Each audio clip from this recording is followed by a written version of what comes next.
of School Strike for Climate and Green Music Australia's Climate Fridays. I'm your host, Nkechi Anele, and before we start, we acknowledge the traditional custodians of the land in which we work and live and recognise their continuing connection to land, water and community.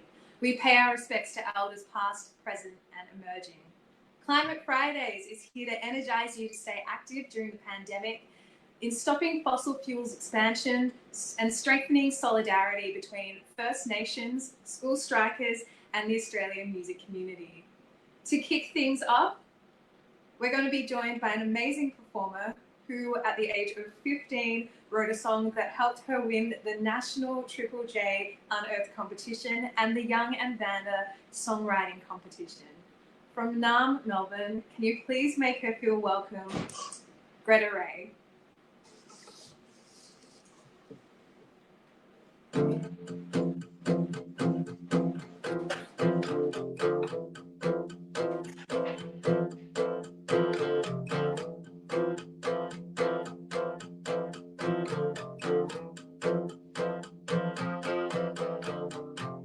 Deep in uncharted water, we were at sea with the fact that a glance over her shoulder would see us taken aback. I was hook, line, and sinker, nested inside your head, this sweet-toothed overthinker. To your right lies in your bed.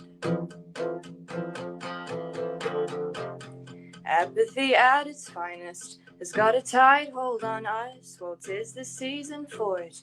The haze of summer now past, but when in the depth of winter, I say embrace the lull. Slow down, take a moment to center and indulge. I'll take care of you. Be the girl you want me to. Within the suburb where this little love grew and settled in Fitzroy, my mind won't dare to wander when faced with what I've stumbled upon. A chance encounter with you, boy. Stars aligning in their rarest of forms, so let your bedroom be outpoured in a storm. When we're in Fitzroy,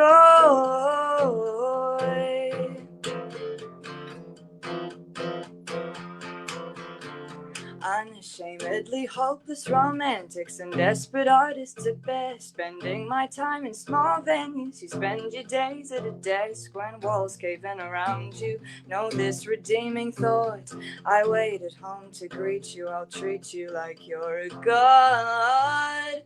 Well, I'll take care of you. Be the girl you want me to. When we're in Fitzroy, my mind won't dare to wander when faced with what I've stumbled upon. A chance encounter with you, boy. Stars aligning in their rarest of forms, so let your bedroom be outpoured in a storm, and we can let go of torture's resistance when nothing and no one else is in existence. We're reveling and filling the void when we're in Fitzroy.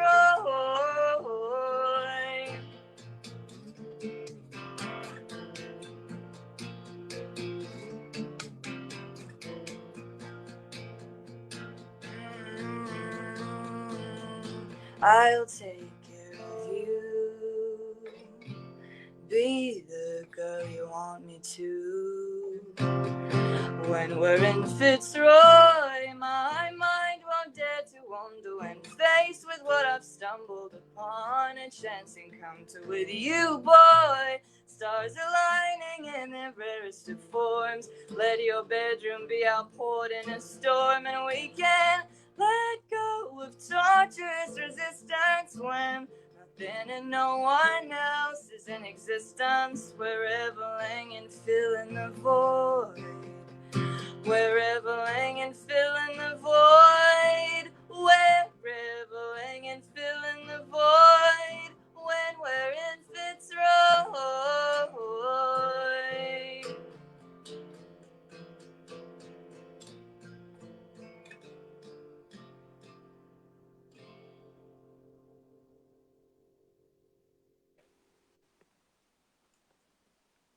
That was so beautiful. Thank you so much, Greta. Thank you. How do you feel about Green Music Australia? How do I feel about Green Music Australia? Yeah. The best. You released a song called Heal You in Time, and in Time. And all your profits from that song went towards Green Australia and the work that they're doing. Why was that important to you? That release, Heal You in Time, was like towards the end of last year. And I was kind of going through a period, I think everyone was in a very similar boat, really.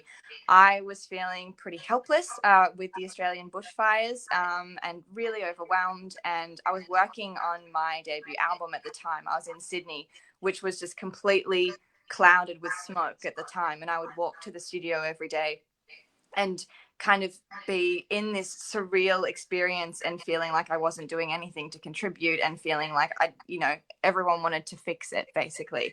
And I just thought I need to start small rather than just sit in this feeling of disappointment and guilt and shame and whatever. And I knew Barish, and I reached out to him and I said, I really want to do something about this. I want to use my music as a way to, I don't think I can continue working on my debut album without addressing this crisis that means so much to me.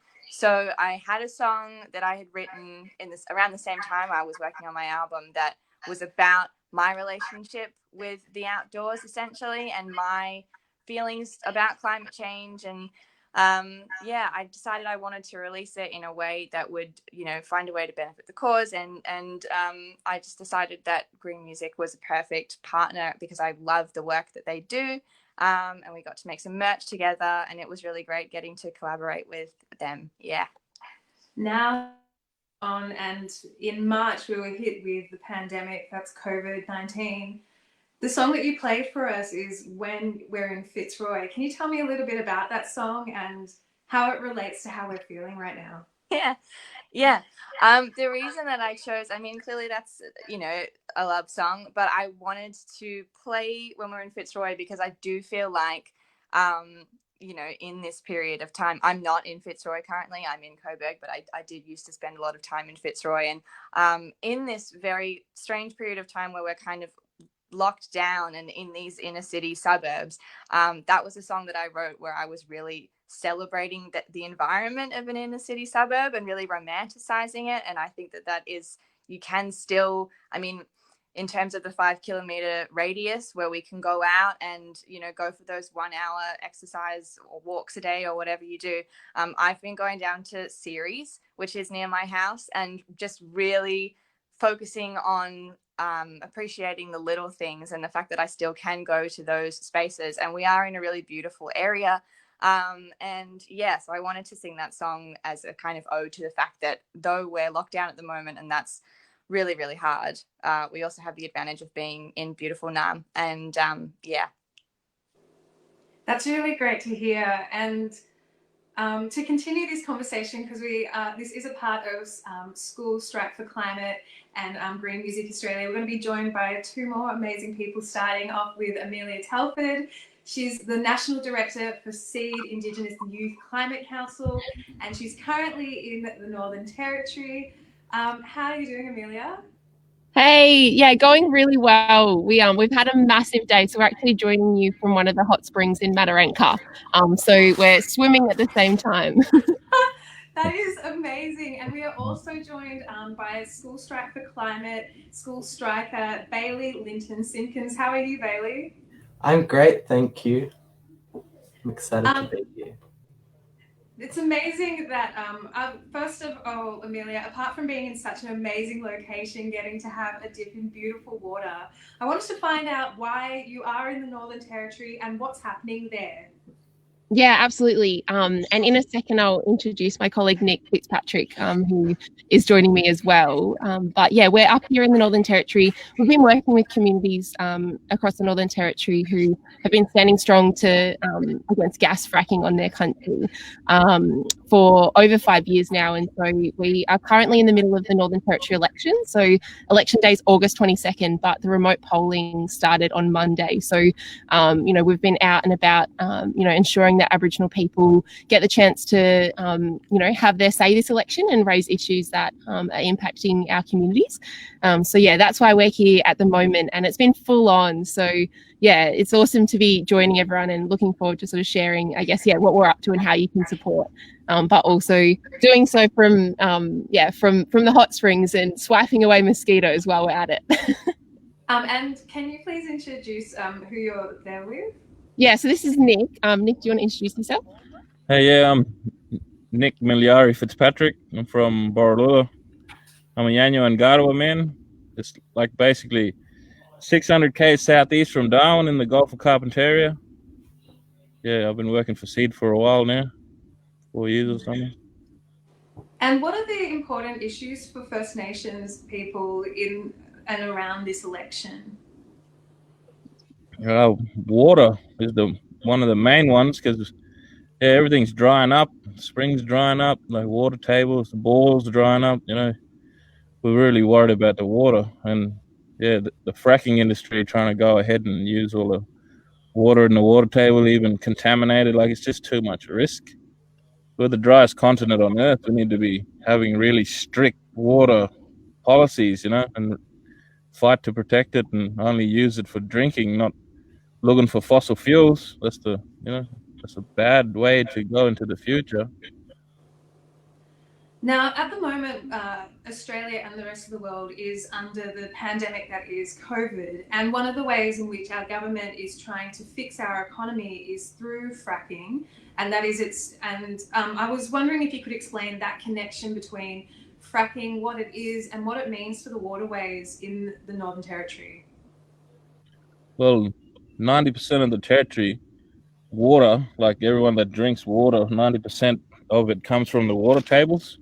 And the water tables are really massive. And the fracking industry, they're going through this country. It's like really hard ground, and they haven't really tested everything properly scientifically. They just want to go ahead and trial and error. But our water is just too sacred, too precious, and you could poison the water somewhere like hundreds of kilometers away, and it could run down into another person's country, like run into the sea. Yeah, it's just too risky, and we just don't want any of that kind of threat to our water, because it goes deep into our songlines and ceremonies. And water is a real big thing for us. It's very sacred.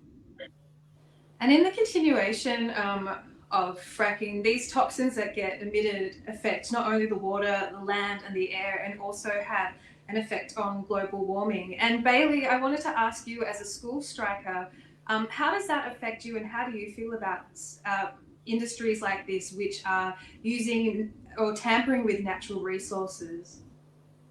It feels pretty crappy. The pressure, it's precious to First Nations people, to the environment, obviously the effect on climate change, the gas field recovery and fracking is for the economy.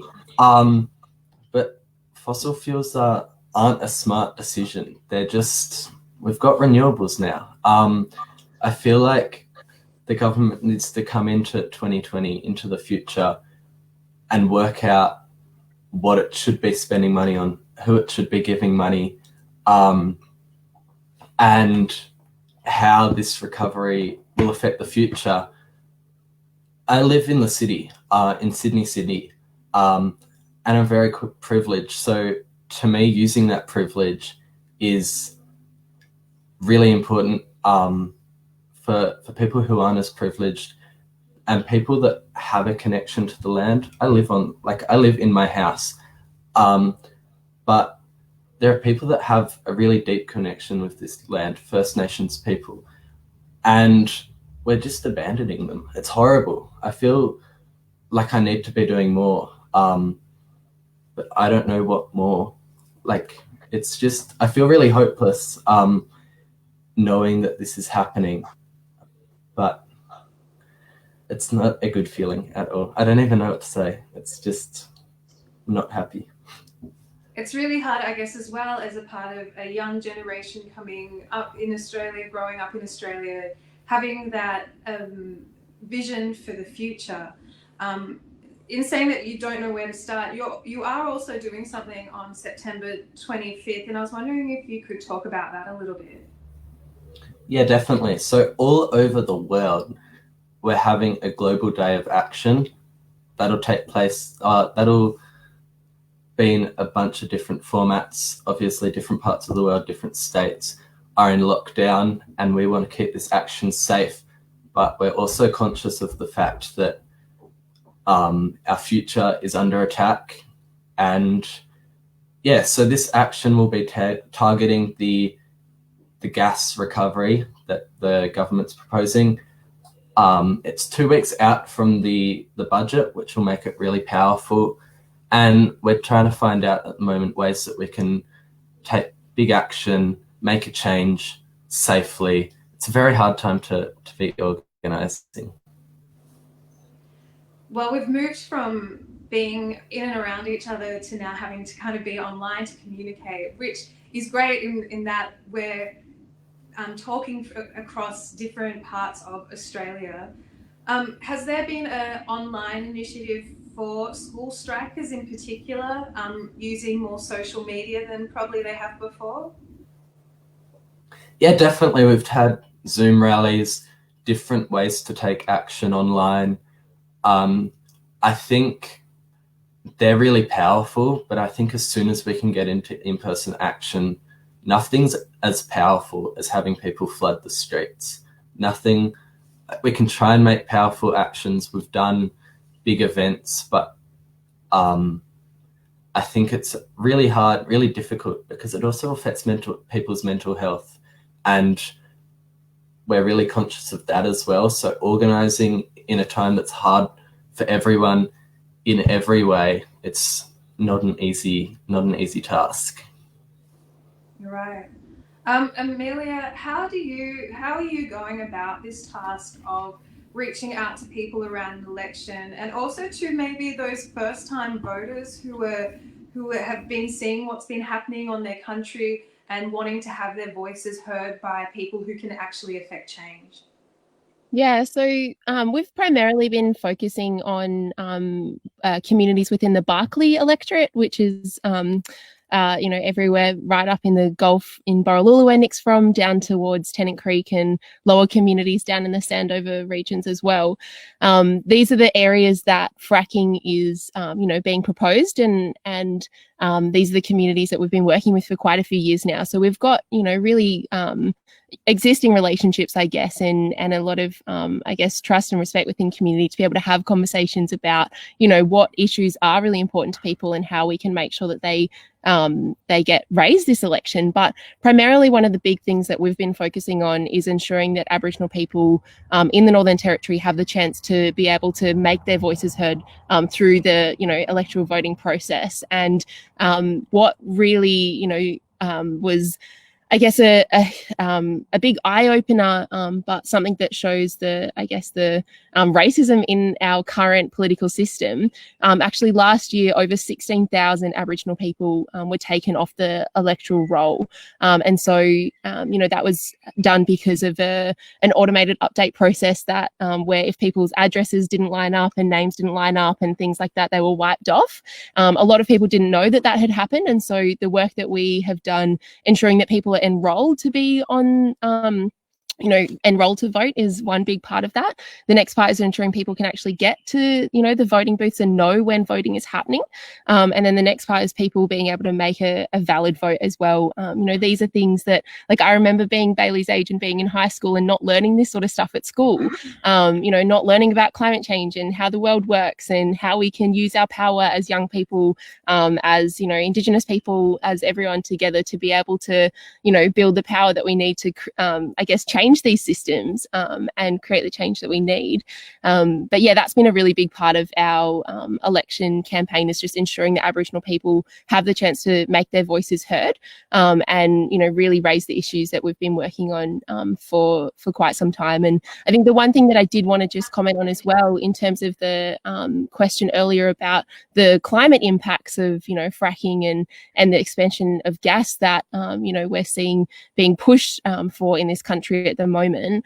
In the Northern Territory and right across the country, Aboriginal and Torres Strait Islander people are on the front lines of climate change. And in the Northern Territory, there's been reports that have come out time and time again that show that communities have been facing climate impacts, heat waves in particular.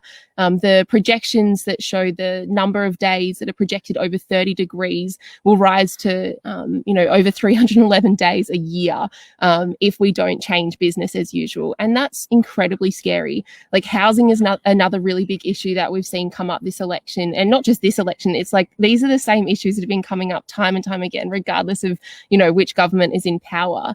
And communities really want to see change. And I guess, part of our role is being able to help elevate the concerns of communities and advocate for the changes that we need. As non-Indigenous people who want to work with Indigenous people in a role of allyship, what are ways in which we can help their movement and help support your movement to ensure that the land and the community is kept safe? Yeah, I mean, there's a lot of ways. One thing, like today, we just put out a crowdfunder to be able to help support the work that we're doing on the ground here in the NT. So, for those who have the ability, please do donate and chip in. You can head to seedmob.org.au/donate. For others, right across the country, this campaign, that we're a part of here on the ground in election mode at the moment, it's a part of a larger campaign supporting communities who have been calling for a territory-wide ban on fracking. And I think there's a lot of communities from WA to New South Wales, Queensland, all over, a lot of First Nations communities that have been fighting gas projects on their country for a long time. And there really is momentum building. And I think, we are coming together, definitely feeling that across the country. So, support local mob in your own areas as well. But in particular, we are, from the election, we'll be shifting gears a bit, and the Origin Energy AGM, their annual general meeting, is coming up in October. Origin Energy is the company, the Australian company, one of the largest fossil fuel companies in the country, who are planning to frack in the Northern Territory. And we've been running a campaign calling on them to walk away from their fracking plans and to, really listen to the concerns of traditional owners and communities that would be impacted. And so we know that Origin have millions of customers all across the country. If you are a customer, that's actually great. You can raise your complaints, use your power as a customer to do so, but also just raise awareness that Origin, is, they try and I guess come across as like a green, clean energy company, but they do that on one hand, and in the other hand, they are pursuing their plans for fracking against the concerns of traditional owners up here. So, you can jump on board that campaign and support us by heading to nt.seedmob.org.au/pledge, or follow us on social media to hear more. Yeah, and you can share all our stuff too. You see our work in the NT, putting photos up, just pump it out there more so more people can, see it. It'd be good. Yeah, I've just signed that petition tonight. And there's also really great how-tos if you want to get in contact as a customer of Origin Energy and how to start that conversation as a customer of their services. Gretta Ray, I wanted to talk to you. Musicians have this amazing ability of being able to stand in front of large crowds of people and disseminate messages mixed in with their amazing music. For you as a performer, what is it like trying to spread messages of social and global change? That's a great question. I feel like I've only kind of I'm very new to stepping into these kind of conversations as a performer, and recognizing the importance in using my voice for good. I also feel like it was, I was not very politically switched on until, like a couple of years ago. And I have learnt so much throughout this year, not just because of everything that's been going on, but just because I've really felt this pull to want to do things and want to help contribute to making a change. When we spoke about this earlier, when I released that song Heal You in Time, and I got to perform it at New Year's Eve on the Hill, which is a festival, and getting to see people respond to that and be able to sing and talk about the issue before I would go into singing the song, and so they can kind of resonate with the feeling behind it. That was a really special feeling for me as an artist to get to do that for the first time. I also just feel incredibly inspired by the youth at the moment. There are so many incredibly switched on kids, and when I am playing shows and there are a lot of young people in the crowds, I can feel their energy and how inspired they are to want to make a difference as well. And so, I mean, it's such a privilege to feel as though, in a sense, that my voice can matter in a sense, and that I can have some good influence. And I think I have a responsibility to use my platform in the best way as possible and to stay enlightened and learning and listening, especially, and as switched on as possible, so I can help convey those messages to my audience. And Bailey, as someone who's in at the moment, what work can students do in helping educate their parents or their grandparents or people who at the moment have the power to make changes and help change the world? I think the youth voice is incredibly powerful, more powerful than anyone would think. We're at a point in time where young people are so powerful, and I don't think we use that a lot. I think that starting conversations, I definitely talk about it a lot at school, at home. Climate change is one of my personality traits, is that I'm a climate activist. So those conversations, it might just be with a friend, it might be with a teacher, but conversations are, to me, they're the best way of making change. And over time, if you have conversations with people, you sort of see that they realize more about climate change. And then also taking online actions. It could just be sharing something, sharing a post. It could be commenting on something. It could be liking it. But that increases the amount of people that see it. And the more people that see stuff, the more power that you have. Social media is such a great tool. It's another one it's sort of always talked about negatively, the effects of social media, but it can be so powerful. And I think that especially in a pandemic time when some of us are still in isolation, some of us are sort of halfway there. I'm definitely still I'm on my phone a lot. That's a lot of time to be sharing Instagram posts. So I think that's important. Yeah, and Amelia and Nick, you've brought up the seed, ntseedmob.org.au, to sign the petition to sway Origin away from fracking. This is also something that has been banned across the world in different states. And has also been kind of at the root of making people sick, thinking about the times that we're in, but also the effects of people who are on the front line of when a pandemic or something around global warming happens. It is unfortunate that in this world, it is people who are First Nations or Aboriginal people of their continents. What is the powerful stuff that young people are doing while we are in this kind of isolated space to help get their voices heard through the seed or otherwise? Oh, I think they might have frozen there. That's okay. I guess the takeaway from this is the way that people can help out in the community is to spread the word, especially if you are First Nations and have people in the Northern Territory community who have the power to vote and may not know that they're no longer registered. So spreading that word would be really helpful in helping get First Nations issues to the forefront of the election. I think Amelia and Nick are back. Hello. Sorry, we lost you for a second. We just thought you were bathing very, very stoically. No, we're back. Your question was around the power of our people in response at this time. Yeah.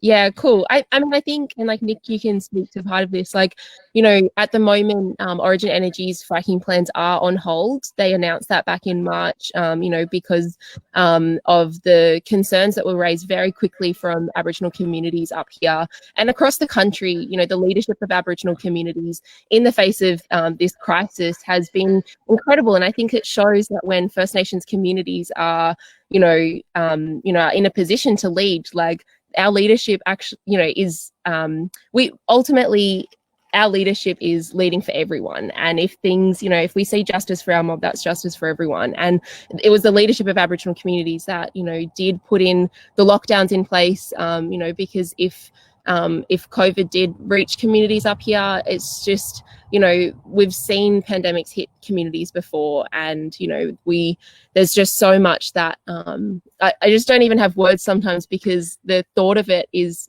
really quite scary, what we would lose in terms of the knowledge in our old people and communities who are already in incredibly vulnerable positions. We just can't afford to take that risk. And so I think like our leadership is critical on every single issue that impacts us. And, you know, I think, yeah, it's I guess the acknowledgement that a lot of our communities are also, you know, often living in a state of crisis. And, you know, the fact that we are, you know, amongst the most resilient people in the world, and we have survived so much, I think that shows that we are the ones that really need to lead, not just in the climate crisis, but like I said, you know, in the fight to, take down the systems that have got us here in the first place. Do you want to add? Yeah, well, you know, we're the oldest living culture on Earth. You know, we're only 3% here in Australia, but a lot of the tourists coming to Australia, they want to learn about our culture. You know, they want to come and come out bush and see the beautiful country, not fracked, graded land. You know, like we got a last frontier in the top end of Australia. You know, and we need to keep it like that. And you know, if they want to make money, we need to put money into communities for, you know, ecotourism, cultural education tours. It's going to help all our people bring their culture back and language, and they're going to be like, praised up. They're going to feel good for knowing that stuff, because they can go forward with it and go into the future with it. But we can bring a lot of tourists into our communities, you know, and make money through that way. But during this COVID times, it's been pretty tricky. You know, we don't want much movement happening in our communities and stuff. We got a lot of chronic illness, you know, distance from hospitals, and we lost, just in Borroloola alone, we lost over 60 old people in 1973, I think, when Hong Kong flu came and hit the Northern Territory. Yeah, that was traumatizing for my grandfather mob. They always talked about it, and you know, I think about it sometimes, putting that many people in the ground. We don't need that. And I think, as Nick, you know, has pointed out, like whether it's cultural tourism, whether it's renewable energy, whether it's, you know, rangers working on country, looking after country, like the reality is there's so many opportunities for our communities to be able to not only like lead in this space, but to have jobs where we aren't forced to you know, sacrifice our country and culture and one another. And I think that is something that needs to be front and center right now, knowing that we don't need a gas-fired recovery. Like, we need to put people first, and we need to listen to First Nations people. Protect our water. I think that's a really great sentiment, putting people first. And I think all of the people that are here chatting are excellent examples of where the power needs to be, whether it's with the future of Australia and students that are currently getting an education and also educating us about the impacts of the future, whether it's musicians who have been doing so much for fire relief and also the pandemic relief, and also for First Nations Australians who have been at the frontier of this land and country since the earliest stages of time. And I'd like to thank all of you for having this conversation here for Climate Fridays. Thank you so much, Amelia and Nick. Hope you enjoy the rest of your time in that gorgeous looking water and that beautiful heat of the NT. Oh my gosh, hello. It's so gorgeous and beautiful, and how scary and how dangerous it would be to lose the opportunity and the joy of the water that we have on this land. I'd also like to thank Bailey, for the school striker, for talking about the future and ways that people can help out on the 25th of September. That's correct, right? That's right. Thanks for having me. Welcome, very welcome. Also want to say that, again, for that petition, it is nt.seedmob.org.au. You can help sway Origin Energy away from fracking and destroying the waterways of the NT, and also impacting the environment and the future of this country. And to finish off, we're going to bask in the delight of Gretta Ray's music. Take it away, Gretta. Thank you so much. Wow, that was so inspiring. The song that I'm going to play for you now is a song that I wrote inspired by the Great Ocean Road, which I am missing so much right now. And I was thinking about how you feel extra creative and alive and inspired when you are down by the sea. So kind of on theme in terms of water. It's called Blue Minded, and I hope that you like it. Thank you so much for having me.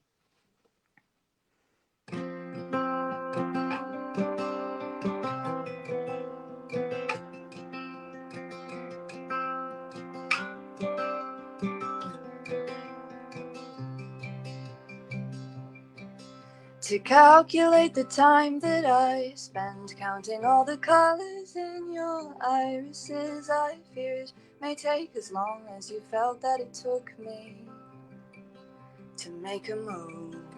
Traveling along the coastal line, moving on the open road in yellow light for you. I have fallen hard like you wouldn't believe. I don't understand how you do what you do to me. This is the place we were both raised in, and surrounding sounds I hear voices of my youth asking why I strayed. And how long am I staying here? And now all my walls come right down. Step back a pace and pause. Once near familiar shores, something in the water draws me back. There was something in the water when we met. Out in a world of green, feel what it is to be blue-minded, blue-minded.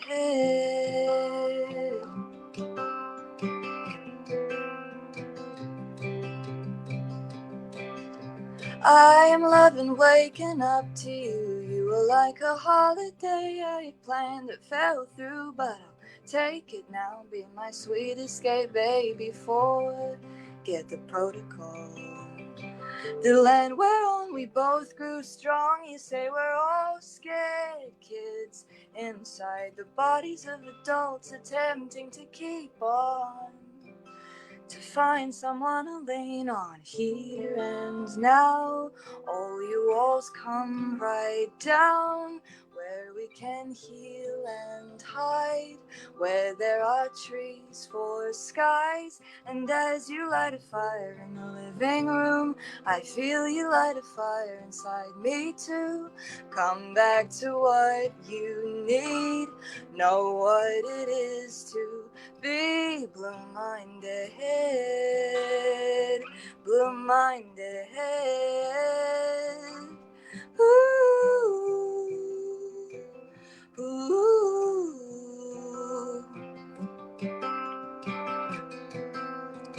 Tell me when you wanna go to where we wanna be the most, where our senses come alive. Blue minds think alike. Say the word and we will go to where we want to be the most, to where our senses come alive. Blue minds think alike. Blue minds think alike. When we are here and now, all our walls come right down, where we can heal and hide, where there are trees for skies. And as you light a fire in the living room, I feel you light a fire inside me too. Come back to what you need, feel what it is to breathe. Come back to what you need, know what it is to be blue-minded.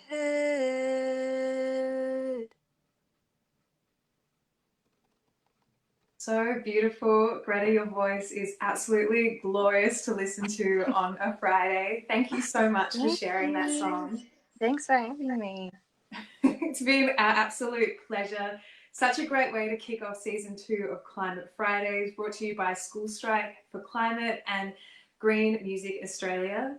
I think a lot of people, when it comes to global warming, think it's such a huge and expansive problem that we need to take on, but there are amazing ways that people can do it. Like Greta said, she got in contact with Green Music Australia to find out what she could do to support them. You can also do something right now. If you're on your computer, type in nt.seedmob.org.au and sign that petition to help persuade Origin Energy to not use fracking in the Northern Territory.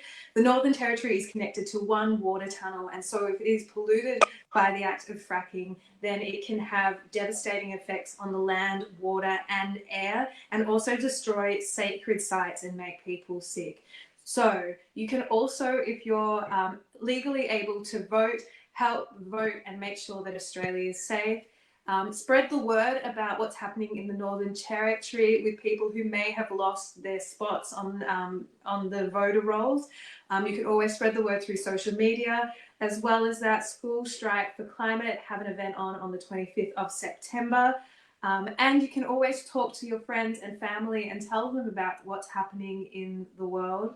Nkechi Anele is my name, and I'm so excited to be your host for the coming weeks to share great music and great conversation about climate change. Gretta Ray, thank you once again, and to everyone else, have a lovely week, and we'll see you back here on a Friday.